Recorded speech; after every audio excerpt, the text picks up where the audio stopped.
اعوذ باللہ من الشیطان الرجیم پناہ مانگتا ہوں میں اللہ کی شیطان مردود سے۔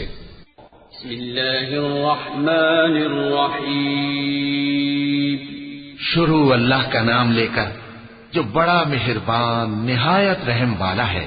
سبح اسم ربك الأعلى الذي خلق فسوى والذي قدر فهدى والذي أخرج المرعى فجعله غثاء أحوى سنقرئك فلا تنسى إلا ما شاء الله إنه يعلم الجهر وما يخفى۔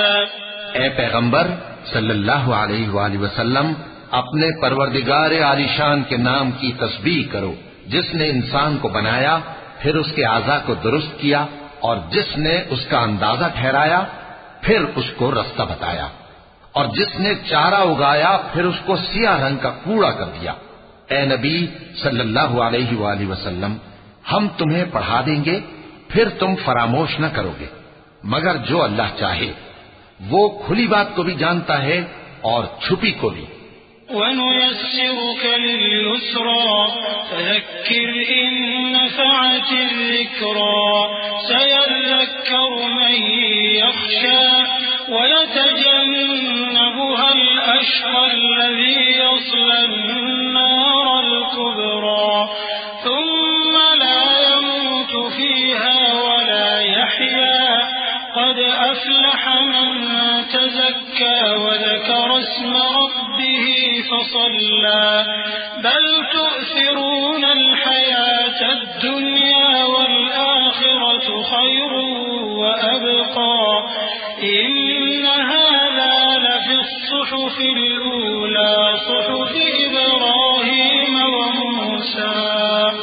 اور ہم تم کو آسان طریقے کی توفیق دیں گے، سو جہاں تک نصیحت کے نافع ہونے کی امید ہو نصیحت کرتے رہو۔ جو خوف رکھتا ہے وہ تو نصیحت حاصل کرے گا، اور بے خوف بدبخت اس سے کترائے گا۔ جو بڑی تیز آگ میں داخل ہوگا پھر وہاں نہ مرے گا اور نہ جیے گا۔ بے شک وہ مراد کو پہنچ گیا جو پاک ہوا اور اپنے پروردگار کا نام لیتا رہا اور نماز پڑھتا رہا۔ بات یہ ہے کہ تم لوگ تو دنیا کی زندگی کو ترجیح دیتے ہو، حالانکہ آخرت بہت بہتر اور ہمیشہ باقی رہنے والی ہے۔ یہی بات پہلے صحیفوں میں بھی درج ہے، یعنی ابراہیم اور موسیٰ کے صحیفوں میں۔ وَلَقَ اللَّهُ